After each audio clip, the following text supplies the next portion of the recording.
12ஆம் class 12th standard படிக்கும்போது எங்க? எனக்கு அரங்கேற்றமாச்சு. எங்க அங்க? திருநெல்வேலி நெல்லை சங்கீத சபால.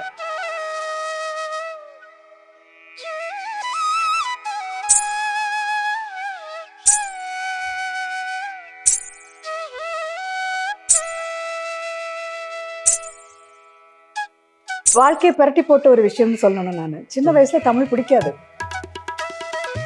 எப்படி வந்து ஒரு குழந்தைக்கு ஒரு பெண் குழந்தைக்கு வந்து ஒரு மாப்பிள்ளை தேடுவாங்களோ, இந்த குவாலிட்டிஸ்லாம் வேணும்னு சொல்கிறாங்களோ, அதே மாதிரி நல்ல டீச்சர் யாருன்னு கொண்டு போய் பார்த்து சேர்க்கட்டும். வாழ்க்கையில மாதவி உள்ள வரா. இவன் கல்யாணம் ஆனவன் தெரிஞ்சே அவனை போய் இவன் வந்து செட்யூஸ் பண்றான். ஆமாம், அந்த கேரக்டர் குளோரிஃபை பண்றது சரியா உங்க பரதநாட்டியம் மேடைகள்ல? என் புருஷனை வெளியில் அனுப்பு, என்ன புடவைக்குள்ளே முடிச்சிருக்கியா, கட் பண்ணிடுவேன் ஜாக்கிரதை. அன்றைக்குமே மாதவி அப்படி தான் ஆடி இருக்கிறாங்க. அவங்களுக்கு அரங்கேற்றம்னு சொல்லும்போது அவங்க ஆடினது வேற, மக்கள் நடுவில் அவங்க ஆடினது வேறு. அப்போ அன்னியிலேருந்தே வந்து எல்லா விதமான ஆடியன்ஸும் கேட்டு பண்ணுற மாதிரி ஒரு நடனம். என்ன சொல்லுவேன் அப்படின்னாக்கா, ஒரு ஆண் வராரு, ஒரு பெண்ணு வராரு, ரெண்டு பேரும் பக்கத்தில் போகிறாங்கன்னா எவ்வளோ தூரம் காட்டணுமோ அவ்வளோதான் காட்டணும். அதுக்கப்புறம் you leave it to the guest of the audience. வணக்கம் வாவ் தமிழா நண்பர்களே. பிரபல நடன கலைஞரும் ரிசர்ச் ஸ்காலருமான திருமதி டாக்டர் லக்ஷ்மி ராமசாமி அவர்களை இன்று சந்திக்கிறோம். அவர் சங்க இலக்கிய பாடல்களை டான்ஸ் மேடைக்கு கொண்டு வந்ததில் தமிழகத்தில் முக்கியமான பங்காற்றியவர். அவரைத்தான் நாம் இன்று அவருடைய கோற்றுப்புறம் இல்லத்தில் சந்திக்கிறோம். வணக்கம் மேடம். வணக்கம். வாவ் தமிழா அன்பர்களுக்கும் உங்களுக்கும் என்னுடைய வணக்கமும் நன்றியும். முத்துராலயா நாட்டிய பள்ளி ஆரம்பித்து ஏறத்தாழ 30 வருடங்கள் கடந்து விட்டது. 32. ஆமாம். திருநெல்வேலியில் தொடங்கிய வாழ்க்கை 30 வருஷம் முடிஞ்சு போச்சு.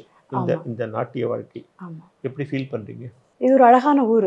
அந்த சொர்க்கமே என்றாலும் நம்ம ஊரை போல வருமா, அது மாதிரி எனக்கு சென்னை. சரி. பிறந்தது சென்னை தான், ஆனால் வளர்ந்ததெல்லாம் திருநெல்வேலியில். தாமிரபரணி கரையோரமே வீடு.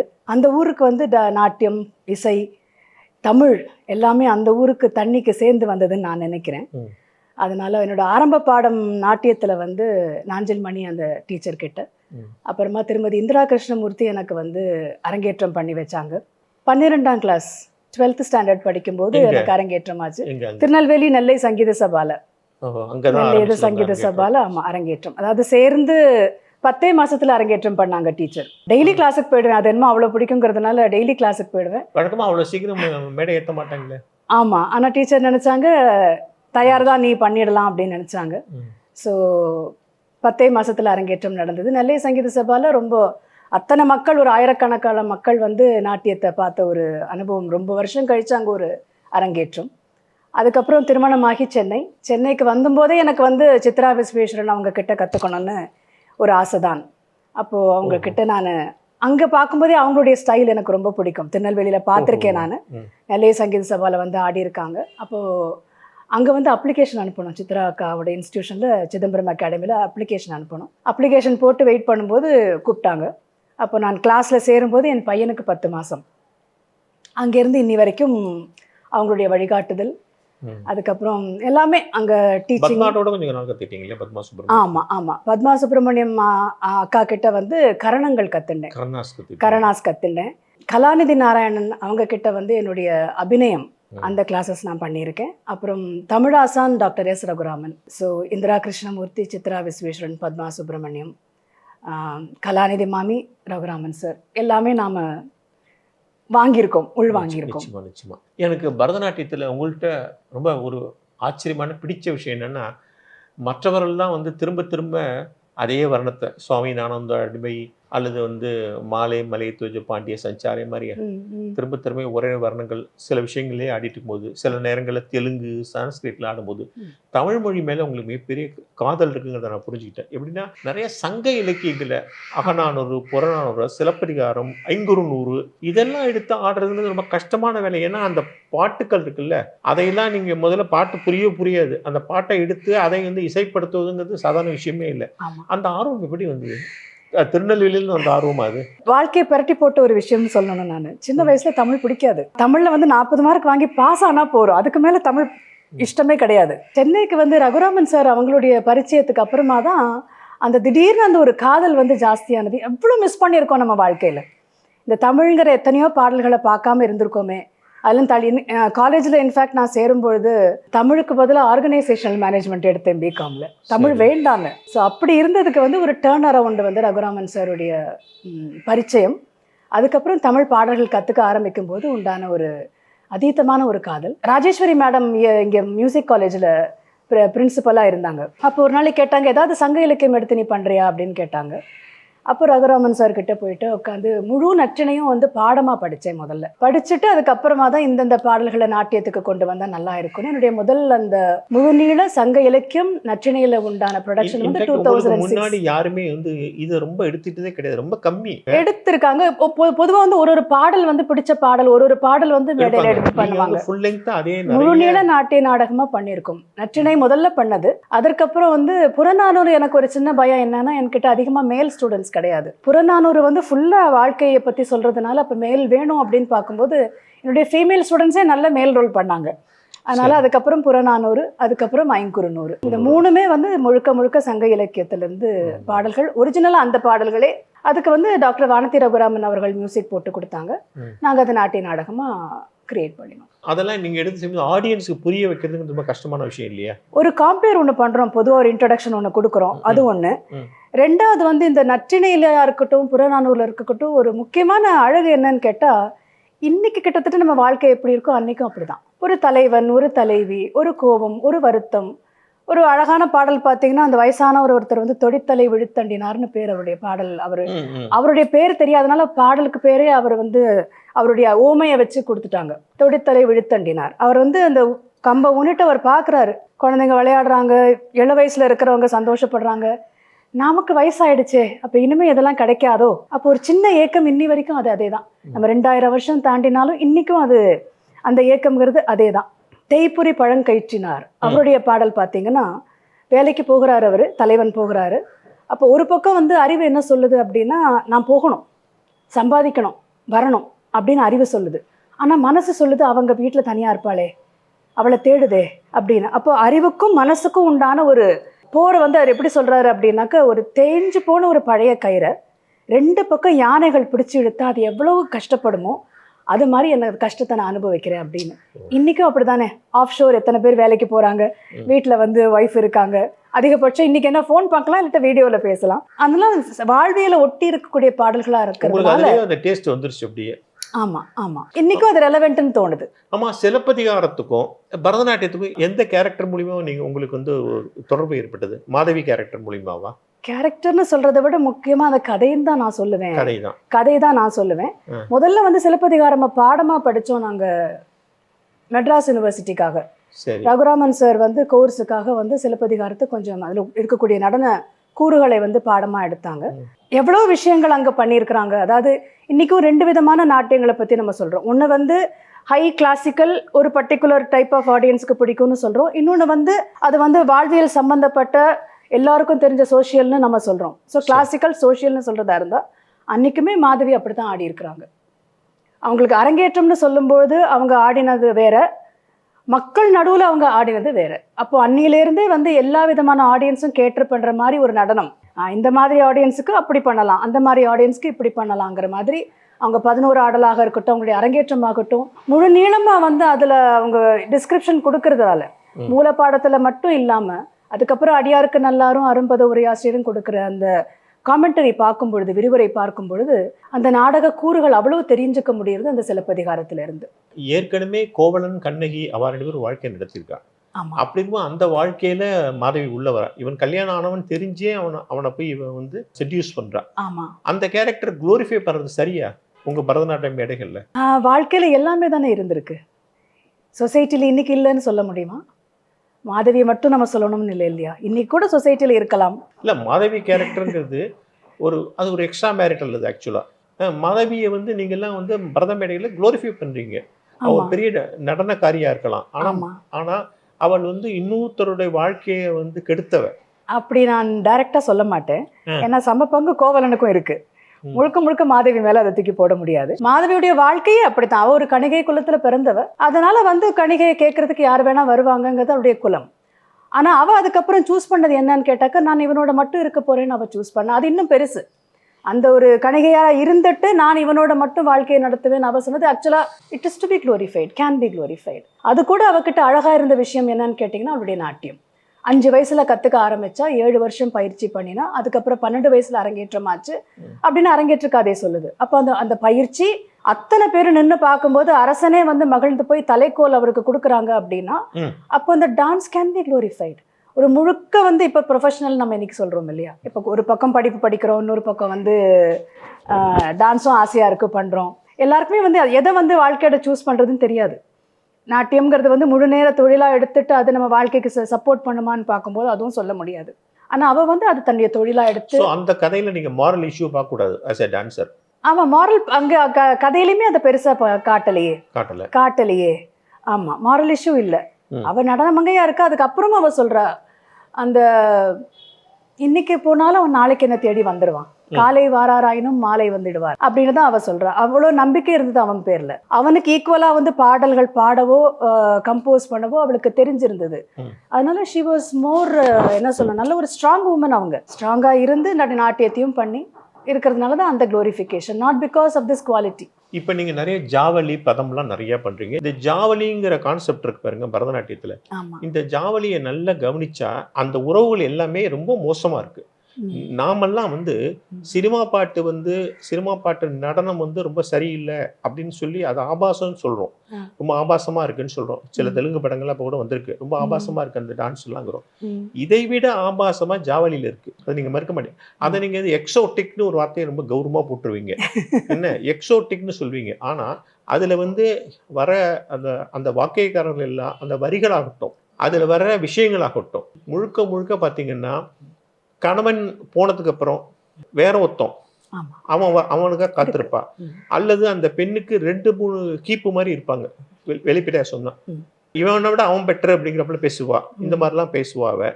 இதெல்லாம் எந்த விதத்துல சரி?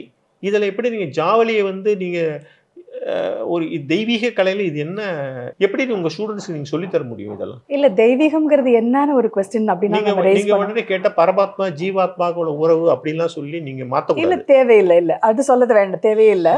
இல்ல நீங்க ஜாவலிங்கிறது முழுக்க முழுக்க முறைகேடான செக்ஸை பத்தி தான் இருக்காது, முறைகேடு தான் சொல்லணும். அதை நீங்க சினிமா பாட்டு வந்து சரியில்லைன்னு சொல்றீங்க. சினிமா பாட்டுகள் நிறைய இல்ல பொதுவா சொல்றாங்க, சினிமா பாட்டுல என்ன இப்படி எல்லாம் காட்டுறானே அப்படின்னு சொல்றாங்க. ஆனா ஜாவலியில உள்ள அந்த வாக்கையக்காரர்ல நீங்க எல்லாம் குளோரிஃபை பண்றீங்க. தெளிவா சொன்னா அது வக்கரம் இல்லையா? அதெல்லாம் நீங்க முதல்ல எல்லா ஜாவலியுமே அப்படின்னு நீங்க சொல்ல நிறைய ஜாவலிகள்ல அப்படி இருக்காது. ஜாவலியில மெஜாரிட்டி வந்து உலகில் இருக்கக்கூடிய அந்த காமம் பத்தின ஒரு பாடல்கள் தான் நிறைய வந்து மிக தெளிவா உடலுறவு காட்சிகளை எல்லாம் வர்ணிக்கிறான். அதெல்லாம் நிறைய இருக்கு, பாடல்கள் இருக்கு. அது மட்டும் இருந்தா பரவாயில்ல. அதுல வந்து இவன் அவளோட இருக்கான், அவன் அவளோட இருக்கான், அவளை விட இவன் என்ன அப்படிங்கிறப்பல என்னென்னமோ வருது. தெளிவா என்னால சொல்லக்கூட முடியல. இதை எப்படி நீங்க பசங்களுக்கு சொல்லி தருவீங்க? அதுதான் நான் முதல்ல சூஸ் பண்றது எப்படி அப்படின்னாக்க கண்டிப்பா ஒரு 20 வயசுக்கு மேல இருக்கிற ஸ்டூடெண்ட்ஸுக்கு தான் ஜாவலி எடுப்பேன் சொல்லி கொடுக்கறதுக்கு. சரி, அதுக்குள்ள அவங்க வந்து இன்னைக்கு குழந்தைங்களுக்கு 12 வயசுலயே நிறைய விஷயங்கள் தெரியுது, நம்ம இப்ப சொல்லிக் கொடுக்கணும்னு அவசியம் இல்லை. அதனால அது வந்து நான் 20 வயசானா எடுப்பேன். ரெண்டாவது சில விஷயங்களை இலைமறை காயின்னு சொல்ற மாதிரி சொல்லும்போது அதுல ஒரு எஸ்தட்டிக்ஸ் இருக்கு, ஒரு அழகியல் முருகியல் இருக்கு. எல்லாமே இப்படித்தான் காமிக்கணும்னு அவசியம் இல்லை. இல்ல லட்சுமி, கண்ணதாசன் பாடல்ல டபுள் மீனிங் வரும்போது இதெல்லாம் ரொம்ப டபுள் மீனிங் வருதுன்னு சொல்றீங்க. அது ஒரே மீனிங்ல அடிக்கிறான், இதுல டபுள் மீனிங் இருக்குன்னு சொல்றீங்க. அதுதான் பாடல்ங்கிறது ஒரு லேயர். அந்த பாடலை நான் எப்படி ஹேண்டில் பண்றேன்னு ஒரு விஷயம் இருக்கு. அப்ப அந்த இடத்துல நான் என்னோட இத்தனை வருஷம் நாட்டியம் பண்றதுக்கு அதை எப்படி ஒரு அழகா காட்ட முடியும்? அது எப்படி? ஏன்னா இப்போ ஒரு திருக்குறள்லே இருக்கு, அவங்க 2 பேரும் வந்து பேசிக்கிற ஒரு கான்வர்சேஷன் பாத்தீங்கன்னா ஆமா காமத்துப்பால பாட்டு இருக்கு, நீ எப்படி பண்ணியே அப்படி பண்ணியேன்னு அவ கேட்கிற பாடல்கள்லாம் இருக்கு. அப்போ நம்ம என்ன பாக்குறோம்னா வாழ்வியல். அப்போ இந்த ஒரு விஷயத்தை எப்படி அழகா காட்ட முடியும்? இப்போ நான் ஒரு பாடல் பண்ணியிருக்கேன், அவங்க வந்து உட்காந்துட்டு என்னோட புருஷனை நீ உள்ள வச்சிருக்க, மரியாதை நீ வெளில அனுப்பு அப்படின்னு சொல்றது. இப்போ அதுல அந்த பாடலை நீங்க ஒருவேளை பார்த்துருந்தீங்கன்னா ஒரு இடத்துல கூட விரசம் இல்லாம அதை பண்ண முடியும். பண்ண முடியும். என் புருஷனை வெளியில அனுப்பு, என்ன புடவைக்குள்ள முடிச்சிருக்கியா, கட் பண்ணிடுவேன் ஜாக்கிரதை அப்படி நான் சொன்னேன்னா சிரிப்பு தான் வரும், அங்க ஹாஸ்யம் தான் வருமே தவிர அந்த இடத்துல அங்க நீங்க சொல்றக்கூடிய அந்த வல்கரான உணர்வு அங்க வராது. அப்ப ஹேண்டில் பண்றதுக்கு நம்மளுக்கு வசதிகள் இருக்கு எல்லாம்.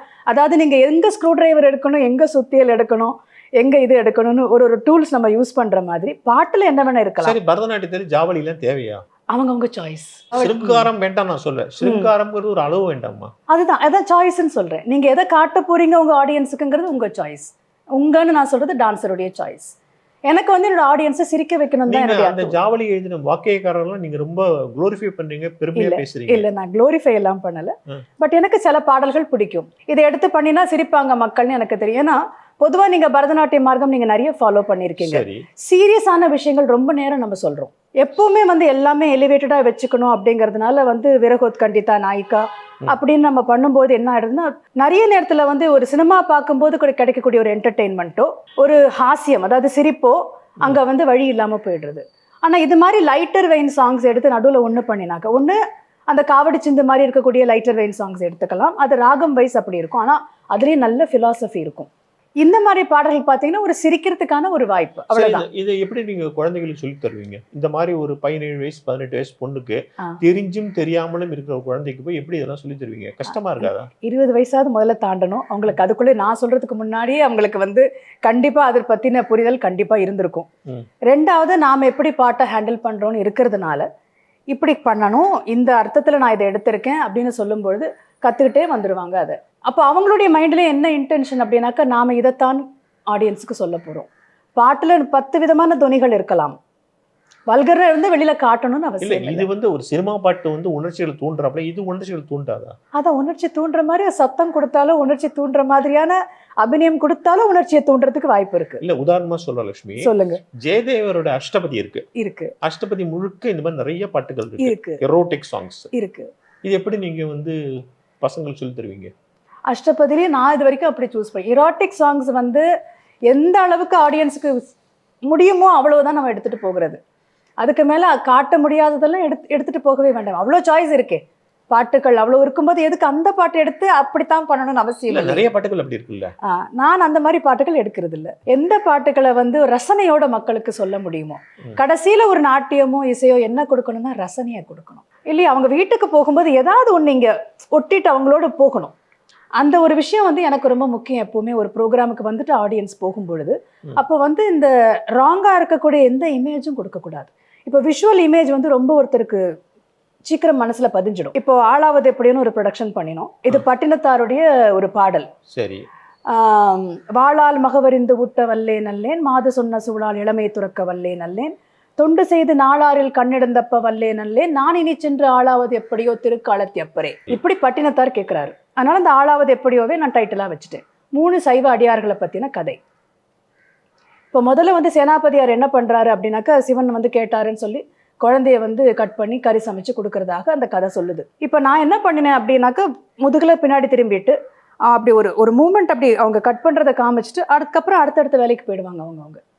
இப்போ அதையே நான் உட்காந்து இப்படி ஒன்றும் காமிச்சு இதை எடுக்கிறேன் அதை எடுக்கிறேன்னு சொன்னாக்கா, you get all the cross images.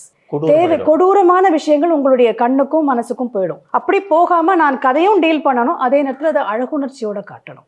என் கலைகள் வந்து அழகுணர்ச்சியை கலைகள் கொடுக்கலன்னா அப்புறம் வேற எதுக்கு கலைகள்? அழகுணர்ச்சியும் நல்ல விஷயங்களும் ஆடியன்ஸ்க்கு போகணும். ஒரு 10 பேர் கூடக்கூடிய இடத்துல. இப்போ என் வீட்லயே வந்து ஹாலில் நாங்கள் பேசுகிற விஷயங்கள் வேற, பெட்ரூம்ல பேசுகிற விஷயங்கள் வேற. அதுக்கேற்ற மாதிரி ஒரு பப்ளிக் கேதரிங்ல என்ன கொடுக்கணும் ஆடியன்ஸுக்கு? விஷயங்கள் வந்து உண்மையாக இருக்கலாம், ஆனா கூட அது எத்தனை அழகியலோட காட்டுறோங்கிறதுல தான் எனக்கு தெரிஞ்ச ஒரு கலைஞருடைய ஒரு ப்ராவஸ் அங்கதான் இருக்கு. இந்த காலத்திலேயே அது நிறைய இருக்கு. குழந்தைங்களுக்கு வந்து பரதநாட்டியம் சொல்லித்தர வேண்டாம் அப்படின்னு நினைக்கிறதோட காரணம் இதுதானா? அது அந்தந்த வீட்டில் தான் கேட்கணும்னு நினைக்கிறேன். நல்ல விஷயங்கள் தான் நாங்க சொல்லிக் கொடுக்குறோம் நான் நினைக்கிறேன். என்ன பொறுத்த வரைக்கும் எல்லா கிளாஸ்லயுமே ஒரு டிசிப்ளின் ஆரம்பத்துல இருந்து ஒரு பாடல்கள்ல இருந்து ஒரு ரெஸ்பான்சிபிலிட்டியில இருந்து குரூப் ஒர்க், ஒருத்தருக்கு ஒருத்தர் எப்படி வந்து விட்டு கொடுத்து இது பண்ணணும், ஹெல்ப் பண்ணணுங்கிறதுல இருந்து நல்ல விஷயங்களை தான் நாட்டியம் சொல்லிக் அது கிளாஸா இருக்கட்டும், மேடையா இருக்கட்டும், நல்ல விஷயங்களை தான் எடுத்துட்டு போற மாதிரி நான் நினைக்கிறேன். இந்த மாதிரி வந்து நீங்க சொல்லக்கூடிய ஜாவடிகள் மாதிரி இருக்கக்கூடிய பாடல்கள்ல கூட நோக்கம் என்ன அப்படின்னு கேட்டாக்க, நோக்கம் வந்து சிரிக்க வைக்கணும், அவ்வளவுதான். அந்த சிரிக்க வைக்கிறதோட நான் அதை நகர்த்திட்டு போயிடுவேன். அதுக்கு மேல அந்த நம்ம வல்கரா இருக்கக்கூடிய எந்த விஷயங்களும் நேரடியாக காமிக்கணும்னு அவசியம் இல்லை. இன்ஃபேக்ட் நான் நசா தியரி கிளாஸ்லேயே அதுதான் சொல்லுவேன். என்ன சொல்லுவேன் அப்படின்னாக்கா, ஒரு ஆண் வராரு ஒரு பெண்ணு வராரு, 2 பேரும் அன்போட 2 பேரும் பக்கத்துல போறாங்கன்னா எவ்வளவு தூரம் காட்டணுமோ அவ்வளவுதான் காட்டணும். அதுக்கப்புறம் you leave it to the guest of the audience. அவங்க மனசு எவ்வளவு தூரம் போகுதோ போகட்டும். நீங்க அதை எல்லாத்தையும் அப்படியே காமிக்கணும்னு அவசியம் இல்லை. சரி, பரதநாட்டியம் வந்து இன்னும் வந்து எத்தனை காலத்துக்கு தான் நீங்க அந்த பழைய கதையே சொல்லிட்டு இருப்பீங்க. இப்ப கான்டெம்பரரி பிரச்சனைகளை ஏன் சொல்லக்கூடாது? சில பேர் அதை சொல்லங்கிறாங்க. ம். உங்கள மாரி டான்சர்ஸ், பெரிய ஆமா, ஸ்காலர்ஸ் வந்து சில பேர் வந்து ஆமா. இப்ப அன்எம்ப்ளாய்மென்ட் ப்ராப்ளம், எய்ட்ஸ் அவேர்னஸ், ஆமா.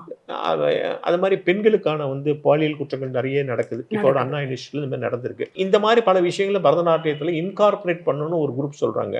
பரதம்ங்கிறது அதற்கல்ல, இந்த கலை வேற ஒண்ணுக்குன்னு சில பேர் சொல்றாங்க. உங்களுடைய தாட் எது? தேவையான சொல்லலாம். இப்போ வந்து ஒரு ஹாஸ்பிட்டலுக்காக ப்ரோக்ராம் பண்ணும்போது ஐ சர்ஜரி கூட தான் நாங்க காமிச்சிருக்கோம். கண் தானம் பண்றது ரொம்ப முக்கியம் இல்ல அப்படின்னு சொல்லி ஒரு முழு காமிச்சிருக்கோம். ப்ரோக்ராம் கான்டெம்பரரி பிரச்சனைகளா எடுத்து செய்ய முடியுமா? கண்டிப்பா செய்ய முடியும். அது எந்த இடத்துல பிரசன்ட் பண்றோங்கிறத பொறுத்து. நீங்க செய்வீங்க, கண்டிப்பா செஞ்சிருக்கீங்க. செய்யலாம், செஞ்சிருக்கோம் நாங்க. பரதநாட்டியம் வந்து அப்டேட் ஆகாதே இருக்கு அப்படின்னு ஒரு குற்றச்சாட்டு உண்டு. அதுக்காக கேட்கறேன். இப்ப அந்த காலத்துல நாங்க வந்து கோவில் காரிடார்ஸ்ல வந்து தேவதாசிகள்லாம் ஆடி இருக்காங்க. இன்னைக்கு நாங்க மேடைகள்ல ஆடுறோம். அப்ப இந்த லைட்டுக்கு ஏத்த மாதிரி, இந்த சூழலுக்கு ஏத்த மாதிரி, இன்னைக்கு இருக்கிற ஆடியன்ஸ்க்கு ஏத்த மாதிரி நீங்க சொல்றீங்க. நான் ஆமா. சொல்ல கருத்து ரீதியா சொல்றேன், கருத்தியல் ரீதியா சொல்றேன். இல்ல பண்ண முடியும். இப்ப நான் சொன்ன புறநானூறு பாடல்களே இன்னைக்கு வாழ்வியலோட சேர்ந்து தானே இருக்குன்னு நான் சொல்றேன். தாராளம் பண்ண முடியும். ஒரு வாய்ப்பும் ஒரு தேவையும் இருக்குன்னா தாராளம் பண்ண முடியும். பண்ண முடியாதுன்னு ஒண்ணு இல்லவே இல்லை. அப்போ நான் என்ன யோசிப்பேன்னா, அதை நான் எப்படி ஒரு ஹார்ஷான ஒரு விஷயம் சொன்னா கூட அது எப்படி அழகா சொல்றதுன்னு தான் நான் யோசிப்பேன். இன்னொரு விஷயம் என்னன்னா, அந்த காலத்து தேவதாசி காலமா இருக்கட்டும், அப்புறம் குமாரி கமலா காலமா இருக்கட்டும், அந்த காலத்துல பரதநாட்டிய கிராமர் இருக்கு பாருங்க, அது வேற மாதிரி இருந்தது. இப்ப வந்து உங்களுடைய ஸ்டூடெண்ட்ஸ், இப்ப உங்க காலம் இருக்கு பாரு, இதுல வந்து கிராமரே வேற மாதிரி இருக்கு. சொல்ல போனா இப்ப வந்து பரதநாட்டியத்துல அந்த கம்பீரம் இருக்கு. பழைய இதுல ரொம்ப ரெஸ்ட்ரிக்டடா ஆடுவாங்க. இப்ப அது இல்ல. இப்ப கம்பீரமா இருங்க. எது சரி? கம்பீரமா இருக்கலாமே. அதுல வந்து நம்ம குழையறதுக்கு ஒண்ணுமே தேவையில்லை. அப்ப பழைய ரொம்ப குழஞ்சு ஆடுவாங்க அந்த காலத்துல. அதேதான். திரும்பி அன்னைக்குள்ள சூழலோட சேர்த்து தான் அன்னைக்கு அதை பார்க்க முடியும். நீங்க ஒரு கோவில் காரிடார்ல நம்ம வந்து ஒரு பிரகாரத்துல ஆட போறோம்னா எனக்கு ரைட் லெஃப்ட் கிடைக்காது. நேர போயிட்டு தான் வர முடியும். இன்னைக்கு இருக்கிற மேடையில எனக்கு நாலா பக்கமா போக முடியும். அதுவும் கேமரா மாதிரி விஷயங்கள் யூஸ் பண்றோம்னா மேலிருந்து கூட தான் காட்ட முடியும். அப்ப வந்து இந்த இருக்கக்கூடிய சூழலுக்கு ஏத்த மாதிரி நம்ம பண்ண முடியும். இன்னும் வாய்ப்புகள், அப்போ ஒரு சில பேர் வந்து படிச்சதுங்கிறது தவிர யாருக்கு விருப்பம் இருக்கோ அவங்க படிச்சிருக்காங்க. இப்போ எல்லாருமே படிக்க முடியுது. மெட்ராஸ் யூனிவர்சிட்டி மாதிரி இருக்கக்கூடிய இடத்துல கோர்சஸே வச்சு நடக்க முடியுது. அப்போ வந்து கிராமரும் கற்றுக்க முடியுது, அதனுடைய ரீகன்ஸ்ட்ரக்ஷனும் கற்றுக்க முடியுது. அப்போ தெரிஞ்சு ஒன்று பண்ணும்பொழுது ஆட்டோமேட்டிக்காக அந்த கம்பீரம் ஒன்று வரும். தெரியாமல் பண்ணுறதுக்கும் தெரிஞ்சு பண்ணுறதுக்கும் ஒரு வித்தியாசம் கண்டிப்பாக இருக்க தான் செய்யும். அப்போ தெரிஞ்சு பண்ணும்போது கண்டிப்பாக அவங்க கம்பீரமாக பண்ணுறதுக்கும் அதோட டெக்னாலஜி, இன்னைக்கு ஒரு லைட்டோ இல்லைன்னா ஒரு ஆடியோவோ ரெக்கார்டிங்கோ எல்லாமே கிடைக்குது. அப்போ வந்து எனக்கு தெரிஞ்ச ஆதார கிராமர் எதுவும் மாற்றுறது இல்லை. இன்றைக்கும் நாங்கள் அந்த அரைமண்டி உட்காந்து ஆடணுங்கிறது இருக்குது. அந்த பரதநாட்டியமுக்கு தேவையான அந்த முக்கோண வடிவம் உடம்புல எங்கெல்லாம் உட்காருதோ அதை பண்ணணுங்கிற கிராமர் அப்படியே தான் இருக்குது. மற்றபடி மாறாதது மாற்றம் ஒன்று தான். அப்படி பார்க்கும்போது இப்படி நான் மர்தித்தா போட்டாலும் அது மர்தித்தா தான், இப்படி நான் மர்தித்தா போட்டாலும் அது ஸ்டில் டெக்னிக்கலி அது மர்தித்தா தான். அப்போ வந்து அந்த அழகுணர்ச்சி அவங்களுடைய இது ஏற்ற மாதிரி மாற்றிக்கிறதுனால தப்பு இல்லை. அஸ் லாங் அஸ் தாண்டி போயிடக்கூடாது. கொஞ்சம் கூட சம்மந்தம் இல்லாமல் பாயசத்தில் சர்க்கரை போடணும், உப்புமால உப்பு போடணும். நான் வந்து பாயசத்தில் உப்பு போடுவேன்னு சொன்னால் அப்போ அது ஒட்டாது. அப்போ அது பாயசம் கூப்பிடுவாது கூடாது அட்லீஸ்ட். அதனால் எது அது கூட சேருமோ அதுக்கேற்ற மாதிரி அதை கொடுத்தா அது நிச்சயமாக அந்த மாற்றங்கள் கூட காலத்தில் நிற்கும். ஒருவேளை ஒன்று புதுசாக வந்து எல்லாரும் பார்த்தா கூட கொஞ்ச நாள் போனதுக்கு அப்புறம் தெரியும் அது நிற்கிதா நிற்கலையாங்கிறத வச்சு நாம கண்டிப்பாக அதை. மெட்ராஸ் யூனிவர்சிட்டி மியூசிக் டிபார்ட்மெண்ட்ல பரதநாட்டியத்துக்கு ஃபர்ஸ்ட் டாக்டரேட் நீங்க தானே? ஆமாங்க. உங்க சப்ஜெக்ட் என்ன? நான் எடுத்துக்கொண்டது வந்து கூத்த நூல் அப்படின்னு சொல்லக்கூடிய ஒரு இலக்கண நூல். ஆராய்ச்சிகளில் வந்து நிறைய பேர் வந்து தொல்காப்பியருக்கு இணையான ஒரு காலம் சரி அப்படின்னு அந்த கூத்த நூலை சொல்றாங்க. அதே நேரத்தில் வந்து சிலப்பதிகாரத்துக்கு விரிவுரை சொன்ன அடியாருக்கு நல்லார் என்ன சொல்றாரு, கூத்த நூல்னு ஒரு நூல் இருந்தது, ஆனால் அது இறந்துபட்டதுன்னு ஒரு வார்த்தையை சொல்றாரு. அப்போ இல்லாம போன ஒரு கூத்த நூல் அடியாருக்கு நல்லார் காலத்துல அப்புறம் எப்படி கிடைக்குங்கிறது ஒரு பெரிய கொஸ்டின். இப்போ நான் புரிஞ்சுக்கிறது என்ன அப்படின்னா, முழுசான கூத்த நூல் கிடைக்கல, அதனுடைய சில நூல்கள் மட்டும், மொத்தம் 9 நூல் அந்த கூத்து நூல்னு சொல்லக்கூடிய நூல்ல அதுல சில ஃப்ராக்மெண்ட்ஸ் மட்டும் கிடைச்சது. நான் எடுத்துக்கொண்டது முதல் நூல், சுவை நூல்னு சொல்லக்கூடிய ஒரு நூல். அதில் தான் என்னுடைய ஆராய்ச்சி இருந்தது. பரதநாட்டியத்தில் டாக்டரேட் வாங்கியிருக்கீங்க, நீங்கள் ஒரு ரிசர்ச் ஸ்காலர், நிறைய நீங்கள் வந்து பேப்பர்ஸ்லாம் நிறைய நீங்கள் சப்மிட் பண்ணியிருக்கீங்க. சொல்லப்போனால் நீங்கள் கெஸ்ட் லெக்சராக கூட இருக்கீங்க, வேல்ஸ் யூனிவர்சிட்டியில் PhD கைடாக இருக்கேன், கைடாக கூட இருக்கீங்க. 150க்கு மேலே சோலோ ப்ரோக்ராம்ஸ் டிஃப்ரெண்ட் கான்செப்ட்ஸில் 150க்கு மேலே பண்ணியிருக்கீங்க. இவ்வளோ விஷயங்கள் நீங்கள் பண்ணியிருக்கீங்க. ஆனால் இன்றைக்கி பரதநாட்டியம் வந்து எப்படின்னா ரொம்ப ஃபாஸ்ட் ஃபுட்டு மாதிரி ஆகிடுது. பரதநாட்டியம்ங்கிறது எல்லாருமே டான்ஸ் குருவாயிடுறாங்க. ஏன்னா பரதநாட்டியம் சலங்கையை கட்டிக்கிட்டு 2 வருஷம் தான் ஆகுது. அவங்க சலங்கை கட்டி 2 வருஷம் யாரோ ஒரு குருகிட்ட கற்றுக்கிட்டு ஒரு 4 வரணும் 2 பதம் 2 ஜாவலி கற்றுக்கிட்டு அவங்க டான்ஸ் குரு ஆயிடுறாங்க. பரதநாட்டியம்ங்கிறது இன்னைக்கு வந்து ரொம்ப காஸ்ட்லி எஃபேராக போனது காரணம் இந்த மாதிரி நிறைய குருக்கள் திடீர்னு நிறைய பேர் முளைச்சு எல்லாருக்கும் கீழேயும் ஒரு 50-60 ஸ்டூடெண்ட்டு எல்லாரையும் விறுவிறுன்னு அரங்கேற்றம் பண்ண வைக்க வேண்டியது. அது வந்து ஒரு பெரிய மணி ஸ்பெண்டிங் ஏரியாவாக போயிட்டு இதை நீங்கள் எப்படி பார்க்குறீங்க? இல்ல குழந்தைய கொண்டு வந்து கிளாஸ்ல சேர்க்கும் போது எப்ப அரங்கேற்றம் பண்ணுவீங்கன்னு கேக்குறவங்க இருக்காங்க. உங்கள்கிட்ட கேட்குறாங்க. ஆமாமா, கூட்டிட்டு வந்தோடனே முதல் கேள்வி அது. இன்னைக்கு நிறைய பேர் பரதநாட்டிய உலகம் ரொம்ப இப்படி சீரழியுது, நீங்க கவனிக்கிறீங்களா? கண்டிப்பா கவனிக்கிறோம். நான் நிறைய அரங்கேற்றத்துக்கு போறது முதல்ல யோசிப்பேன், போகணுமா அப்படின்னு. ஏன்னா போகணும் அப்படின்னாக்கா அங்க உண்மையை சொல்லணுமே, இல்ல சொல்லணுமா வேண்டாமாங்கிறது அடுத்த கொஸ்டின். அதனால ரொம்ப யோசிப்பேன். ஆனா அதே நேரத்துல வந்து நிறைய சின்ன குழந்தைங்க நிறைய பேர் அழகா ஆடுறவும் செய்யறாங்க இருக்காங்க. ஒரு பக்கம் நிச்சயமா இருக்காங்க. 50-50 இருக்கு, இப்படி இருக்கு, அப்படி இப்படியும் இருக்கு அப்படியும் இருக்கு. ஏன்னா அந்த சின்ன வயசுல எத்தனை பேர் இவ்வளவு தெரியுமா? இப்போ வந்து சீரியஸ்னஸ், எனக்கு வந்து டான்ஸ் பிடிச்சது, அம்மா டான்ஸ் கிளாஸ்ல சேர்த்தாங்க, நான் டான்ஸ் கத்துட்டேன், இப்படிதான் ஆரம்பம். ஆனா அதுல இவ்வளவு இறங்கணுங்கிறதுலாம் அப்ப தெரியவே தெரியாது. அப்ப ஈஸியா போனோம் கிளாஸுக்கு, ஹாப்பியா ஆடணும், திரும்பி வந்தோம், அப்படியே முடிஞ்சு போச்சு. ஆனா இன்னைக்கு வந்து சின்ன வயசுல நிறைய பேர் அதனுடைய சீரியஸ்னஸ் தெரிஞ்சுக்கிறாங்க, நிறைய உழைக்கிறாங்க, சில பேர் நிறைய படிக்கிறாங்க. அதெல்லாம் பார்க்கும்போது சந்தோஷமா தான் இருக்கு. இன்னொரு பக்கத்துல நீங்க சொல்ற மாதிரி இந்த ஃபாஸ்ட் ஃபுட்டும் இருக்க தான் செய்யறது, இல்லைன்னு நான் நிறைய பேர் அரங்கேற்றம் முடிஞ்சுமே பரதநாட்டியம் முடிஞ்சிச்சுன்னு நினைக்கிறாங்க. அப்படியும் இருக்கு. அவங்க அரங்கேற்றம்லாம் முடிச்சிட்டான் அப்படின்னு சொல்லுவாங்க. அரங்கேற்றம் எல்லாம் முடிச்சிட்டாங்களா? ஓகே. அரங்கேற்றம் கூட முதல் படிங்கிறதே உங்களுக்கு தெரியல. இல்ல, அதுதான் ஆரம்பம்னு தெரியணுமே. அரங்கேற்றம் தான் ஆரம்பம், முதல் படி கால் எடுத்து வச்சிருக்கோம், அதுக்கப்புறம் தான் நாட்டியமே கத்துக்கிறதுமே அப்படிதான். அதனால வந்து அரங்கேற்றம் ஒரு முதல் படி. இந்த முதல் ஜெனரேஷன்ல கத்துக்கிறாங்க பாருங்க, முதல் ஜெனரேஷன். ஆமா, அவங்களுக்கு இப்பதான் பரதநாட்டியம்னா என்னன்னு தெரியுது.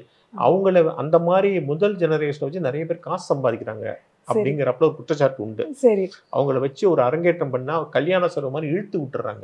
சரி. அந்த டான்ஸ் குருவுக்கு வந்து பட்டுப்புடவையிலேருந்து ஆரம்பிச்சு 2 பவுன் சங்கிலிலேருந்து ஆரம்பிச்சு ஏகப்பட்ட ஐட்டம்ஸ் சொல்லி அது அப்புறம் எல்லாருக்கும் சாப்பாடை போட விட்டு இது நடக்குதா இல்லையா? நிச்சயமா நடக்குது, 100% இருக்கு. ஆனா இது எல்லாமே நீங்க குருதான்னு நீங்க சொல்ல முடியாது.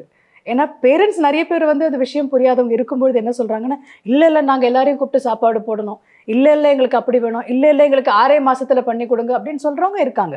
இப்ப நானே ஃபர்ஸ்ட் ஜெனரேஷன் டான்சர் தான். இல்ல மேடம், இருக்கிறவங்க செய்யறாங்க, இல்லாதவங்களும் இருக்கிறவங்களை பார்த்துட்டு கடன் வாங்கி செய்யறானே, தேவையில்லை. அந்த டீச்சர் சொல்றாங்க அப்படின்னாக்கா அப்ப முதல்ல டீச்சரை யோசிக்கணும். இந்த எப்படி வந்து ஒரு குழந்தைக்கு ஒரு பெண் குழந்தைக்கு வந்து ஒரு மாப்பிள்ளை தேடுவாங்களோ, இந்த குவாலிட்டிஸ் எல்லாம் வேணும்னு சொல்றாங்களோ, அதே மாதிரி நல்ல டீச்சர் யாருன்னு கொண்டு போய் பார்த்து சேர்க்கட்டும்.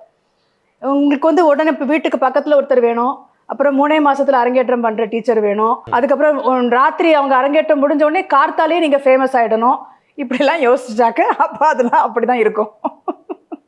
அது நிறைய நான் பேரண்ட்ஸுக்கிட்டேன்னு நான் சொல்லுவேன், நீங்க தேடணும். இப்போ வந்து எனக்கு பொறுத்த வரைக்கும் நீங்க என்ன குருனே சொல்லாதீங்கன்னு தான் சொல்லுவேன் என்னோட ஸ்டூடெண்ட்ஸ் கிட்ட. குருங்கிறது ரொம்ப பெரிய வார்த்தை. நான் உங்களுக்கு நாட்டியம் கற்றுக் கொடுக்குறேன், நாட்டிய ஆச்சாரியா, டான்ஸ் டீச்சர், அவ்வளவுதான். ஆச்சாரியா சொல்லுங்க, ஆச்சாரியான வார்த்தை எதுக்காக அப்படின்னா டீச்சருங்கிறதுக்காக, அவ்வளவுதான். அதே மாதிரி எங்களுடைய ஸ்கூல்ல வந்து முத்ராலயா நீங்க சொன்ன மாதிரி 32 வருஷத்துல வந்து நாங்க இப்போதான் 32 அரங்கேற்றமே பண்ணியிருக்கோம். ஏன் அப்படின்னா எனக்கு சில விஷயங்கள் எனக்கு ரொம்ப முக்கியம். ஒன்று வந்து அந்த குழந்தைக்கு நாட்டியம் தான் தனக்கு முக்கியமாக வேணும்னு சொன்னாதான் அரங்கேற்றம் பண்ணணும்னு தேவை, இல்லைன்னா அரங்கேற்றமே பண்ண தேவையில்லை. அவங்க வந்துக்கட்டும், நாட்டியம் கற்றுக்கட்டும், குரூப் ப்ரோக்ராமில் என் கூட ஆடட்டும், அந்த பரிச்சயம் போரும். யாருக்கு வந்து வாழ்க்கையில் வந்து நாட்டியத்தை முழுநீளமாக எடுத்துக்கணும்னு நினைக்கிறாங்களோ அவங்க வந்து தன்னை எஸ்டாப்ளிஷ் பண்ணுறதுக்காக நான் ஒரு அரங்கேற்றம் பண்ணி என்னுடைய திறமையை காட்டுறேன் அப்படின்னு சொன்னால் போரும். அப்போ வந்து அவங்க அந்த குவாலிட்டிக்கு வராத வரைக்கும் நான் அரங்கேற்றம் பண்ணுறதில்ல. அதனாலேயே நிறைய பேருக்கு பிடிக்கிறது இல்லை. எனக்கு குவாலிட்டி ரொம்ப முக்கியம். அந்த குவாலிட்டி வந்து அந்த குழந்தையும் தயாராகி பேரண்ட்ஸும் தயாராகி சரி பண்ணுறோம் அப்படின்னு எப்போ சொல்கிறாங்களோ அப்போ மட்டும்தான் அரங்கேற்றம் பண்ணுறது. அரங்கேற்றம் எங்களுக்கு கட்டாயமும் கிடையாது. அதே மாதிரி வந்து அரங்கேற்றத்துக்கு செலவழிக்கணுங்கிறதும் எங்களுடைய இதுவே கிடையாது. இப்போ என்ன இருந்தாலும் ஒரு புடவை வாங்கலாம்னா புடவை வாங்க தான் வேணும், காஸ்டியூம் போடுறதுக்கு இல்லையா? இனி ஆர்ட், அதுக்கு நீங்கள் கோல்ஃப் விளையாட போனீங்கன்னா அந்த ஸ்டிக் வாங்க தான் வேணும், கிரிக்கெட் விளையாடினா மட்டை வாங்க தான் வேணும். ஆமாம், அது மாதிரி அந்த நாட்டியத்துக்கு என்ன உங்களுக்கு ஒரு ப்ரெசன்டேஷனுக்கு என்ன தேவையோ. ஏன்னா இன்றைக்கி வந்து நகைகள்லாம் வாங்கி தான் ஆகணும்னு இல்லை, வாடகைக்கு நகைகள் எடுக்க முடியும். நீங்கள் நான் ஒரு காஸ்டியூம் மட்டும் உங்களுக்கு தைச்சா கூட போகும். பாட்டுகள் கூட நாங்கள் ரெக்கார்ட் பண்ணி கூட நான் வச்சுருக்கேன். என்ன காரணம் அப்படின்னா முடியாதவங்களுக்கு ரெக்கார்டிங் வச்சு நீங்கள் அரங்கேற்றம் பண்ணால் கூட எனக்கு பரவாயில்ல தான். ஏன்னா இன்றைக்கி இருக்கக்கூடிய சூழலில் நீங்கள் சொல்கிற மாதிரி எல்லாருக்குமே அந்த அளவுக்கு செலவழிச்சு ஒரு அரங்கேற்றம் பண்ண முடியுமாங்கிறது ஒரு பெரிய விஷயம். இன்றைக்கி குரூப் ப்ரொடக்ஷனுங்கிற பேரில் ஒரு சபாவில் வந்து 4 கான்செப்ட் 5 to 6, 6 to 7, 7 to 8 அப்படி 4 ப்ரோக்ராம் 1 hour நடக்குன்னு வச்சுங்க. 1 hourக்கு 12,000 to 15,000 வாங்குறாங்க.